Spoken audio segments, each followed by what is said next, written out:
Bună ziua, dragi prieteni! Sunt Olga și vă spun bine ați venit la Secretele Grădinarului. Ca să avem răsaduri sănătoase și de calitate, trebuie să le oferim anumite condiții. 1. Totul începe cu sămânță. Sămânța trebuie să fie de calitate. 2. Substratul trebuie să fie corect pregătit. 3. Temperatura trebuie să fie adecvată. 4. Răsadurile noastre au nevoie de umiditate și 5. Lumină. Dacă nu avem una din aceste condiții, mai bine să renunțăm la ideea de a ne produce răsaduri. Mai bine mergem la un producător din zona în care locuim și cumpărăm răsaduri atunci când vine momentul să le transplantăm în grădină. Dar dacă dumneavoastră sunteți un grădinar pasionat și vă plac diferite soiuri de roșii, diferite soiuri de ardei și de alte plante și doriți neapărat să vă produceți răsaduri, atunci trebuie să știți că foarte mult contează calitatea substratului, așa cum am spus mai devreme. Astăzi vom vorbi despre pregătirea substratului. În ziua de azi există firme specializate care produc substraturi și aceste substraturi sunt gata pentru a fi folosite. Ne rămâne doar să mergem la magazin sau să le comandăm online și să le cumpărăm. În cazul acesta scăpăm iarăși de o grijă, dar trebuie să avem mare atenție ca producătorul să fie de încredere și substratul trebuie să fie de calitate și să conțină deja absolut toate componentele de care este nevoie atunci când vine vorba de substrat. Un substrat corect și sănătos trebuie să fie afânat, permeabil, ușor, liber de boli, liber de dăunători. Toate aceste condiții trebuie să îndeplinească un substrat de calitate. Dacă substratul nu este de calitate și nu a fost pregătit corect, atunci răsadurile noastre nu se vor dezvolta corect. Așadar, astăzi vorbim despre pregătirea substratului la noi în condiții de casă.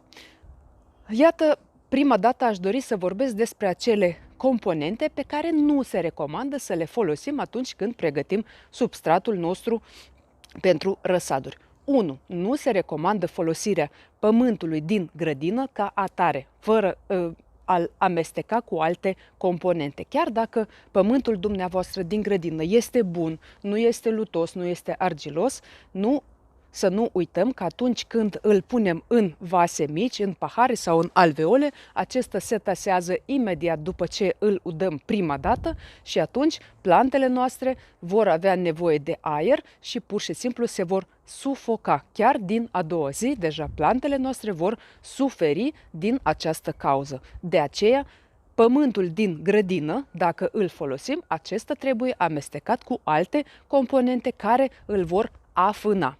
2. Nu se recomandă să folosim resturi vegetale, componente vegetale proaspete.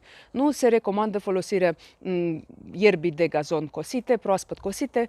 De asemenea, nu se folosește bălegar sau găinați de pasăre proaspăt, nu se folosește rumeguș proaspăt. Toate aceste lucruri vor dăuna plantelor noastre. De ce? Pentru că ele vor începe să se descompună, în procesul lor de descompunere se vor elibera anumite substanțe care pot fi chiar toxice pentru plantele noastre și în cazul acesta, de asemenea, tot substratul nostru se va încălzi dacă va începe să se descompună și plantele noastre pur și simplu se pot arde. De aceea nu se folosesc aceste componente în stare proaspătă. Care sunt acele componente pe care le putem folosi atunci când pregătim un substrat corect? 1. Putem folosi pământ de grădină dacă pământul nostru nu este lutos sau argilos și dacă îl vom amesteca cu alte componente. 2. Putem folosi compost, vermicompost sau mraniță. Toate aceste 3 componente se pot înlocui unele pe altele, adică nu este nevoie să le folosim pe toate odată, ci este de ajuns să folosim unul din aceste componente.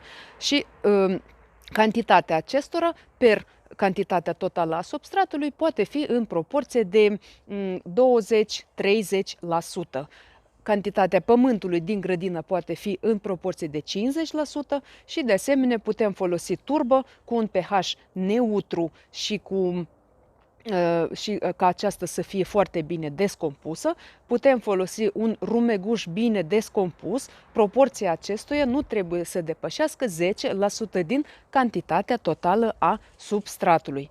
Și nu uităm că putem folosi și chiar se recomandă să folosim agroperlit sau vermiculit. Ce fac aceste componente și pentru ce se folosesc acestea atunci când pregătim substrat? Acestea se folosesc pentru afânarea substratului și pentru crearea acelui confort hidric pentru plantele noastre. Ele absorb apă în momentul în care udăm substratul nostru și pe urmă o eliberează treptat atunci când este nevoie. Și în așa fel plantele noastre se simt confortabil din acest punct de vedere. Și de asemenea, vermiculitul conține magneziu, fier, calciu și alte minerale care, de asemenea, sunt importante pentru plantele noastre. Și dacă folosim agroperlit, acesta, de asemenea, nu este pe placul dăunătorilor. Și un lucru foarte important este că nici agroperlit, nici vermiculit nu prezintă niciun pericol pentru plante, pentru pământ, pentru sol în general și de asemenea nu conțin metale grele și nu se descompun. Ele rămân acolo în pământ, doar că dacă vorbim de vermiculit, acesta eliberează treptat acele elemente pe care le conține, ceea ce ajută plantele noastre să crească și să se dezvolte mai bine. Iată, dragi prieteni, așa putem să facem substratul nostru, doar vom avea nevoie de aceste componente și atunci cu siguranță va ieși ceva foarte bun și foarte sănătos pentru plantele noastre. Nu trebuie să ne facem griji, chiar dacă sunteți grădinari începători, totul are un început și veți vedea că cu timpul și substratul pe care îl pregătiți dumneavoastră va fi din ce în ce mai bun și din ce în ce mai corect. Sau poate vă iese din prima un substrat corect și atunci cu siguranță vă veți bucura de rezultatele dumneavoastră. Data viitoare vom vorbi despre folosirea pastilelor cu turbă și vă voi arăta cum se folosesc acestea, pentru că am primit multe întrebări legate de acest subiect, așa că data viitoare ne vom întâlni și vom discuta acest subiect. Eu vă aștept ca de obicei în comentarii cu întrebări și sugestii. Dacă v-a plăcut acest material, lăsați un like la acest video ca și alți grădinari să fie notificați de apariția acestuia. Dacă nu ați reușit să vă abonați la canalul meu, puteți să o faceți acum și apăsați pe clopoțel, alegeți toate notificările ca să fiți notificați de fiecare dată când apare câte un video nou. Iar eu vă doresc sănătate, spor în toate și recolte cât mai bogate. La revedere!